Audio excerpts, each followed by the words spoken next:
पोरगं म्हटलं बाबा या वयात आणि तुम्हाला कशाला मोबाईल पाहिजे? दिवसभर म्हटले मोबाईलवरती तू तासन तास जगभरातल्या मित्रमैत्रिणींशी बोलत असतो. आता मीही मोबाईल घेतला आहे, कधीतरी मलाही फोन लावायचा. या रूम मधून त्या रूम मध्ये रेंज असेल तर कधी कधी माझ्याशी बोलत जा. जगातल्या सगळ्या माणसांसोबत बोलायला वेळ हो, पण घरातल्या म्हाताऱ्या माणसांसोबत आपल्याला बोलायला वेळ. इथं दोनही बाजू आहेत. बाप म्हणून पोराला घडवण्याची मजा घेता आली पाहिजे आणि मुलगा म्हणून बापाला आदर देण्याचं सामर्थ्य स्वतःकडे बाळगता आलं पाहिजे. या दोनही गोष्टी मुलांनी आणि वडिलांनी एकमेकांकडनं समजून घेतल्या पाहिजे. म्हणजे तुम्हाला गंमत सांगतो, एक शेतकरी त्याची जनावरं हरवली होती आणि ते सगळ्या गावात जनावरं शोधत होते. ज्याला जाईल त्याला विचारायचं की माझी जनावरं सगळे हरवलीत, पुढे बघितली का? कुणाला टाइम नाही तुझी जनावरं बघायला? ते बाबा दुसरीकडे बघ म्हणायचे. एकही माणूस त्याला सांगायला तयार नाही की तुझी जनावरं इथे इथं बघितलीत. सगळेजण आपल्या आपल्या तंद्रीत आहेत, आपल्या आपल्या टेन्शन मध्ये. शेवटी कंटाळा शोधत शोधत फिरत होता. एका बांधावरती झाडाच्या खाली एक शेतकरी बसलेला होता. ते शेतकरी पण एकदम टेन्शन मध्ये होतं. सकाळीच त्याच्या बायकोचं त्याचं भांडण झालं आणि हे त्याला जाऊन विचारतायत जनावर हरवली, पुढे बघितली. त्याला असला राग आला, त्यानं गोफण घेतली ना असा दगड फिरकावला. हे बिचार गोळ होतं. ह्याला वाटलं हे सांगतंय त्या दगडाच्या दिशेनं जनावर आहे म्हणून. जिकडं दगड फिरकवला तिकडं बघायला गेले आणि सुदैवानं त्याच दिशेला त्याला त्याची जनावरं सापडली. हे इतकं खुश झालं, म्हणजे अख्ख्या गावात सगळ्यांना विचारत होतो जनावरं कुठे, कुणीच सांगायला तयार नाही. आणि यांनी बरोबर सांगितलं. म्हटलं 10 गाय आहेत, याच्यातली एक लंगडी गाय. म्हटलं ती त्या शेतकऱ्याला गिफ्ट देऊन टाकू. त्याच्यामुळे बाकीच्या सापडल्या. म्हटलं ती लंगडी गाय घेऊन ते त्या शेतकऱ्याकडे चाललंय. तिथं जवळ गेला आणि त्याला म्हणला तुझ्यामुळे जनावर सापडली, ही लंगडी गाय मला तुला भेट द्यायची. ते शेतकरी म्हणते तुझ्या पाया पडून सांगतो मी दगड आणलेला नाही, मी हिला लंगडी केली नाही. म्हटलं कुणी कुणाचं ऐकायलाच मोकळं नाही हो. प्रत्येक जण आपल्या आपल्या तंद्रीत आहे. हे म्हणतोय बाबा मी म्हणतच नाही तू दगड आणलाय, ही घे तुला. तुला शेवटचं सांगतो मी काही केलेलं नाही. म्हटलं बरं तिकडून घोड्यावर एक येत होता. ह्या दोघांची एवढी भांडणं त्या घोडेवाल्यानं ऐकली. त्या घोडेवाल्याकडे दोघं गेले. हे म्हणतंय माझी लंगडी गाय, ह्याला गिफ्ट द्यायची, ह्याला भेट द्यायची. ते म्हणतंय शपथ घेऊन सांगतो मी दगड आणला नाही. घोड्यावाला म्हणला तुम्ही दोघं गप्प बसा. म्हणला हे घोडं मी विकत आणलंय, मी काय चोरून आणलंय काय? म्हणले घेणं नाही देणं. या तिघांची एवढी भांडणं शेवटी राजापर्यंत गेली. बरं राजाचं ऑलरेडी 2 राण्या, दोघींसह भांडणं झाली. दोन्ही यानं राजवाड्याच्या बाहेर काढलेल्या. आणि हे तिघांचं जाऊन काय चाललंय? हे म्हणतंय माझी लंगडी गाय ह्याला द्यायची, ते म्हणतंय मी दगड आणला नाही, हे म्हणतंय घोडा मी विकत आणलाय. राजा म्हणला तिघं बाहेर. तुम्हीच काय म्हणला अख्खं प्रधानमंडळ जरी आलं ना तरी राण्याला आत घेणार नाही म्हणला.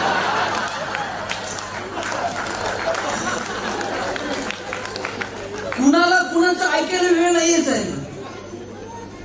म्हणजे माणसं सगळे टेन्शन मध्ये आपल्या आपल्या तंद्रीत आहेत. त्यातून कधीतरी बाहेर आलं पाहिजे. गणेश मी तुला तुझ्या सगळ्या टीमला धन्यवाद देईल की फादर्स डेच्या निमित्ताने किमान ऐकण्यासाठी तुमचा मंच एवढी गर्दी करू शकतो. आणि मी तुम्हाला मार्गदर्शन वगैरे करण्याच्या फंदात पडणार नाही. ते मोबाईलची बॅटरी जर हँग झाली, म्हणजे तुम्ही पहा एकाच वेळेला जर फेसबुकला मेसेज आलाय, नंतर व्हॉट्सअपला आलाय, नंतर लगेचच कॉल आलाय, हे सगळे जर ऍप्लिकेशन एकाच वेळेला सुरू असतील तर मोबाईलचं काय होतं? आणि मग हँग झाल्यावर तुम्ही काय करता? आणि कधी कधी रिस्टार्टचं बटन पण हँग होतं. आणि मग काय करता? बॅटरी काढता, फुंकर घालता, पुसता, मग मोबाईल मध्ये टाकता. हा पुढचा 1-1.5 तास फक्त बॅटरी काढण्याचा कार्यक्रम आहे, एवढं लक्षात ठेवा. थोडस जे रोजच्या जीवनातून थोडस बाजूला येऊ, थोडस नात्या गोत्यांकडे बघू. भगवंताच्या कृपेनं नाती फक्त माणसांना कळतात हो, जनावरांना ठराविक काळानंतर नाती सुद्धा कळत नाही. पक्षी आकाशात उंच भरारी घेऊन जातात, त्यांना नाही नंतर आठवत की माझी आई कोण, माझा बाप कोण, आपण माणसं आहोत. आपल्याला जन्म देणारी आई आठवली पाहिजे, जन्म देणारा बाप आपल्याला कळला पाहिजे, त्यांच्यासाठी आपण कृतज्ञ असलं पाहिजे. ही भावना जपावी याच्यासाठी सगळा हा अट्टहास आहे. आम्ही नेमकं काय करायचं ठरवलंय? आम्ही नेमकं काय वागायचं ठरवलं? या साधनांच्या धुंदीमध्ये, या साधनं मिळवण्याच्या धुंदीमध्ये नात्यांचा आम्हाला इतका विसर पडत गेला की आम्हाला जन्म दिलेले आई वडील पण आठवू नये. तुम्हाला एक गंमत सांगतो. एक दूध डेअरी होती. त्या दूध डेअरीमध्ये लोक दूध घ्यायला रांगा लावायचे आणि एक दिवशी त्या डेअरीवरती राजा आला दूध घ्यायला. राजा दूध घ्यायला आल्यानंतर त्याला विचारलं, बाबा रे, राजाने विचारलं कसं लिटर दूध दिलंय? हा म्हणला 1,00,000 रुपये लिटर दूध आहे म्हटलं. राजा म्हणला इथं दूध काय दुर्मिळ आहे का? 1,00,000 रुपये लिटर निघतंय. ते म्हणला इथं दूध दुर्मिळ नाही, डेअरीवर राजा दुर्मिळ आहे. राजा कधी यायचं डेअरीवरती? आज आलाय म्हणून 1,00,000 रुपये. साधनं दुर्मिळ नाहीयेत, माणसं दुर्मिळ येतो. गेलेली साधनं परत मिळवता येतील, गेलेला बाप कुठून आणायचा? वर्षश्राद्धाच्या दिवशी, पुण्यस्मरणाच्या दिवशी ब्रह्मदेवाला 2 कोटी रुपयाची एफडी करा आणि सांगा गेलेला बाप एक 5 मिनिटासाठी जेवायला म्हणून पाठवा. परत नाही भेटता येत. माणसं एकदा निघून गेली ना, मग त्यांचा सहवास नाही, मग त्यांच्याशी संवाद नाही, मग त्यांच्यासोबत स्पर्श नाही. माणसं जोपर्यंत जिवंत आहे तोपर्यंतच स्पर्श आहे, तोपर्यंतच संवाद आहे. म्हणून ज्यांच्या ज्यांच्या नशिबानं घरात बाप जिवंत आहे त्यांनी त्याच्याशी बोलावं. आम्हाला सगळ्या जगासोबत बोलायला वेळ आहे, पण घरातल्या बापासोबत बोलायला वेळ नाही. पेन्शनर बाप दर महिन्याची पेन्शन पोराच्या हातात द्यायचा. यावेळेस बापानं पेन्शन दिली नाही. पोराने विचारलं, बाबा पेन्शन आली नाही का? बाबा म्हटले पेन्शन आली, पण यावेळेस मी मोबाईल घेतलाय म्हटलं. घरातल्या बापासोबत बोलायला वेळ. किती वर्ष झाले हो आपल्या बापासोबत स्पर्श नाहीये, आठवत सुद्धा नाही. आणि स्पर्शाला काय, अहो सकाळी घरातनं बाहेर पडलात ना, 10 सेकंद फक्त खाली वाका. बापाच्या पायाला हात लावायला काही सेकंद लागतात. बाप असा पाठीवर थाप मारतो, पठ्या सुखात राहा. बापाच्या पायावरती फक्त डोकं ठेवून बघा, बाप असा जीव ओवाळून टाकतो, माझं आयुष्य पण तुला लागू दे म्हणतो. काय लागतो? घरातली म्हातारी माणसं या ट्यूबलाईट इतका प्रकाश देत नाही, पण त्यांचं देव घरात निरंजनासारखं तेवत राहणं महत्वाचं असतं. ते विझून गेलं ना, मग त्या लोकांची किंमत कळायला लागते. म्हणून ज्यांच्या ज्यांच्या नशिबानं घरात म्हातारी माणसं जिवंत आहेत त्यांनी त्यांना जपा. माहेर कुठपर्यंत? जोपर्यंत माहेरात आईबाप आहेत तोपर्यंत. माहेरी गेला, माहेरातला शेवटचा धागा म्हणजे बाप असतो. बाप गेल्यानंतर, आई गेल्यानंतर परत माहेर नाही. भावानं कितीही मोठी हवेली बांधू दे, तुमची बहिणी, तुमचे भाचे तुमचा सगळा आदर सन्मान करतात. तुम्ही आल्या गेलात तर तुमच्यासाठी साडी चोळी घेतात, पण बापाची, आईची उणीव मात्र जाणवत राहते. माहेर तोपर्यंतच आहे जोपर्यंत माहेरात बाप आहे, आई आहे. माहेरावरून तुम्ही जर सासरी यायला निघालात तर तुमच्या बापानं, तुमच्या आईनं कधी तुमची पिशवी रिकामी पाठवली का? 4 शेंगा घालून देईल, 4 वांगे घालून देईल, काय देऊ आणि काय नाही असं होऊन जातं. मला वाटतं कोणत्याही लाभाची अपेक्षा न करता तुमच्यावरती भरभरून प्रेम करणारे या जगात जर कोण आहे ना, तर तुमचा बाप आहे, तुमची आई आहे. प्रत्येकाच्या इथं बसलेल्या सगळ्या महिलांना न चुकता आपल्या बापाचा फोन येत असेल. वडील जर आता रिटायर झालेले असतील आणि रिटायरमेंट नंतर कधीतरी सकाळी पीक अवर मध्ये आपण गडबडीत असतो, कामात असतो आणि सकाळी सकाळी वडिलांचा फोन येतो. आपण गडबडीतच विचारतो, हा बाबा बोला, काय काम? बाबा म्हणतात, काही नाही ग, तू बरी आहेस ना? हा, तेवढंच विचारायचं होतं. खरं तर खूप बोलायचं असतं, पण तुम्ही गडबडीत आहात, तुम्ही कामात आहात. वडील एवढंच विचारतात, पुरी तू बरी आहेस ना? आणि फोन ठेवून देतात. आणि प्रत्येक फोनच्या वेळेला वडिलांचं एक वाक्य असतं जे काही चिरून जातं जर आपण संवेदनशील असू तर. बाप पुरीला सांगत असतो, बाळा मी असेपर्यंत येत जा, जोपर्यंत मी आहे तोपर्यंत येत जा, भेटत जा. मुलगा सून सेवा करतात, त्यात प्रेम असेल, कर्तव्याची भावना असेल. तूही आठवड्यातून एकदा व्हिडिओ कॉल करतेस की, पण तरी सुद्धा आम्ही असेपर्यंत येत जा. किती करतो बाबा? आई बाळण, बाळण त्या शब्दाचा अर्थच आहे बाळ किंवा अंत. आई प्रसूती वेदना सहन करत असते आणि बाप मात्र हॉस्पिटलच्या बाहेर, त्या ऑपरेशन थिएटरच्या बाहेर हेरझारा मारत असतो. आईला आत प्रचंड वेदना होत असतात, पण बापाचं सुद्धा काळीज आधी पिळवटून निघालेलं असतं. जन्म झाल्यानंतर तुम्हाला भेटायला येतो, तुम्हाला जवळ घेतो. झोप येत नाही म्हणून तासन तास बाप खांद्यावरती घेऊन मिरवतो. कितीतरी वेळा बाप आपल्याला खांद्यावर घेऊन फिरलाय. कधी मंदिराची घंटा वाजवण्यासाठी, कधी शाळेत जाण्यासाठी. पहिल्यांदा ज्यावेळेस बाप आपल्याला शाळेत घेऊन जातो ना, अलगद हात सोडून देतो, पाणावलेले डोळे पुसतो आणि मागं फिरतो. बाप जेव्हा आपल्याला सायकल चालवायला शिकवतो, बाई नीट हँडल नीट पकड, ब्रेक इथे असतंय, हा चल चल, अलगद सोडून देतो, मागे उभा राहतो ठामपणे तुमचा प्रवास पाहण्यासाठी. किती करतो बाप. पहिल्यांदा तुम्हाला कॉलेजला घेऊन जातो त्यावेळेस अस्वस्थ असतो, पण ती अस्वस्थता तो दाखवत नाही. तुम्ही कॉलेजमधून घरी येईपर्यंत तो चिंतित असतो. तुमच्या लग्नामध्ये असा तुरा काढून मिळवत असतो बाप, छाती काढून चालत असतो, सगळ्यांना सांगतो पोरीचं कल्याण झालं, पण कन्यादान झालं ना. जावायच्या हातात हात देताना मान खाली घालतो आणि सांगतो, जावाई बापू सांभाळून घ्या. तर हाताच्या फोडाप्रमाणे पोरगी जपली हो, सांभाळून घ्या. किती करावं अहो. बाप सुनेचा हात म्हणजे सून ज्यावेळेस घरात स्वीकारतो त्यावेळेस तिच्या बापाला सांगत असतो, सून नाही हो, आमची पोरगी आहे. आणि आपल्या पोरीचा हात कुणाच्या तरी हातात देताना सांगतो, तर हाताच्या फोडाप्रमाणे जपली आहे, सांभाळून घ्या. हा बाप जोपर्यंत जिवंत आहे तोपर्यंत त्याच्याशी बोला, तोपर्यंत त्याच्याशी संवाद साधा. जोपर्यंत त्याच्या जीवनात त्याची अर्धांगिनी असते, जोपर्यंत त्याची पत्नी असते, तोपर्यंत वाघासारखा असतो बाप. पण ज्या वेळेस त्याची पत्नी त्याला सोडून जाते, खरं तर आतून भितरलेला असतो, आतून खचलेला असतो, पण दाखवत नाही.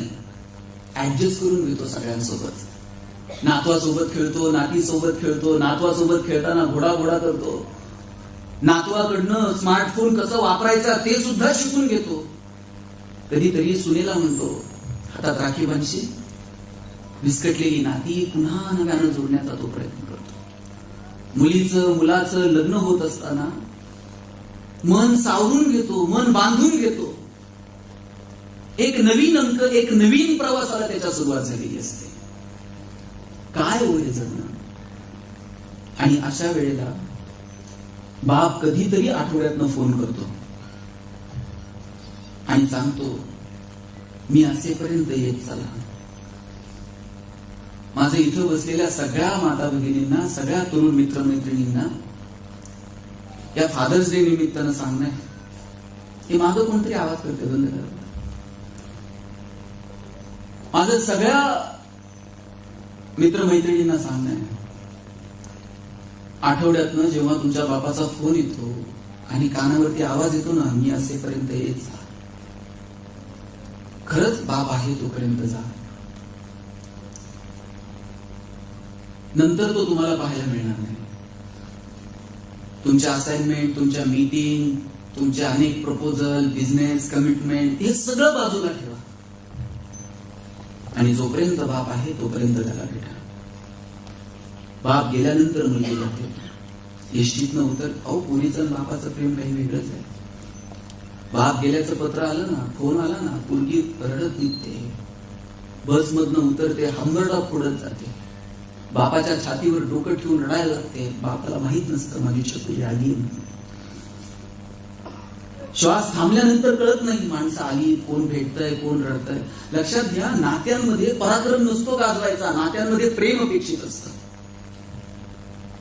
भगवान कृष्ण असा करंगळीवरती पर्वत उचलतो. ज्याला करंगळीवरती पर्वत उचलता येतो तो बासरी मात्र 2 हातांनी अशी घट्ट पकडतो.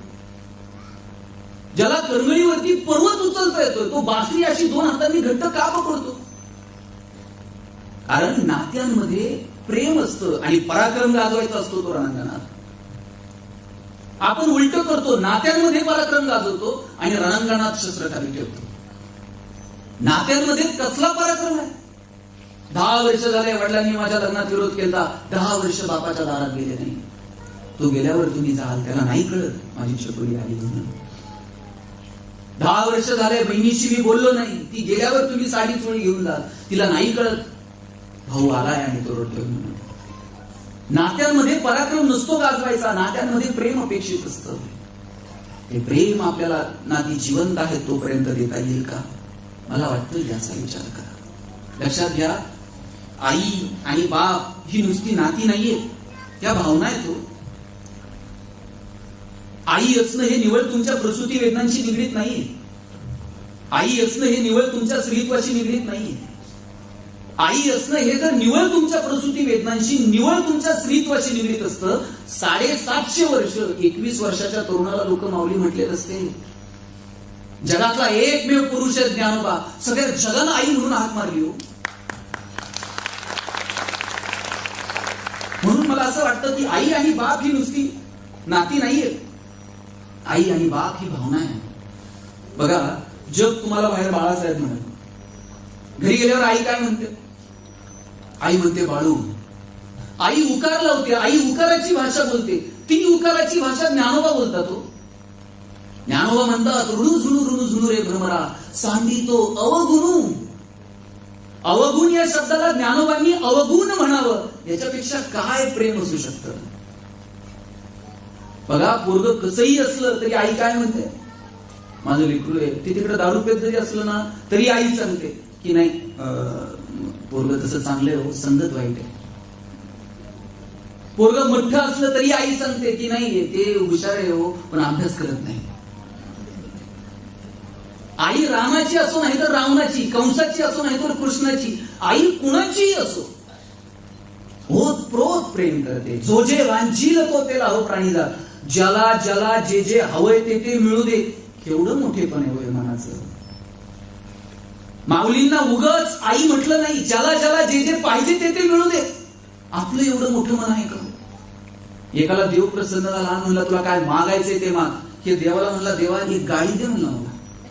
देवाला गाडी दिली ती, पण तुला एक देईन, पण तुझ्या शेजारच्याला 2 गाड्या देईन म्हणला. हे म्हणला गाडीच नको मला. शेजारच्याला काय संबंध? म्हणला गाडी नको म्हणला, बंगला दे म्हणला. तुला एक बंगला देईल, पण शेजारच्याला 2 द्यावं लागतील. ते म्हणला मला गाडी नको बंगला नको. देव म्हणला काही तर माग. त्याने विचार करून सांगितलं, म्हणला देवा एक डोळा जाऊ दे म्हणला माझा. म्हणले का? शेजारच्याचे 2 गेले पाहिजे. ही भावना हो आपली. म्हणजे असं मला नेहमी वाटतं. बघा, आपले ना अडचण काय झाली माहितीये का? आपलं सुख, आपला आनंद आपलं हो. आई बाप मुलं घरात एकत्र बसणार, बोल करून एकमेकाशी गप्पा मारणार, एकत्र जेवण करणार, मजा आहे, आनंद आहे.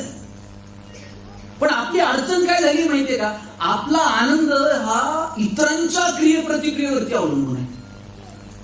इतर लोक आपल्याविषयी काय विचार करतात त्याच्यावरती आपला आनंद अवलंबून आहे. समजा ताई लाईट गेली, काय करता तुम्ही? ते गाडी पेटी लाईट ते नंतर पहिल्यांदा आपण बघतो शेजारच्याची आहे का, आणि शेजारच्याची असल्यावर किती वाईट वाटते. बाई आपलीच कशी गेली आणि त्यांची कस काय कोणाच ठाऊ.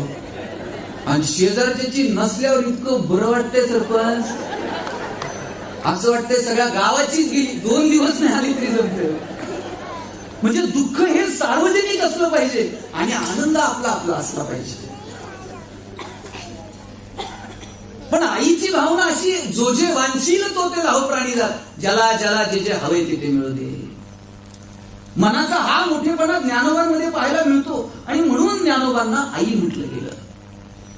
जसं मी म्हटलं की आई असणं हे तुमच्या स्त्रीत्वाशी निगडीत नाही, अगदी तसंच बाप असणं हे सुद्धा तुमच्या निवळ पुरुषत्वाशी निगडीत नाही. घरातला पुरुष गेल्यानंतर कितीतरी स्त्रिया कर्तृत्वानं पुढे उभ्या राहिल्या, आपल्या मुलाला घडवलं. किती उदाहरणं सांगू की ज्यांनी एका आईनं बाप माणूस म्हणून कुटुंबामध्ये काम केलं. लांबचं कशा लावून मी तुम्हाला अहिल्याबाई होळकरांचं उदाहरण देईन. एक स्त्री, अहिल्याबाई आपल्या चोंडीच्या आहेत.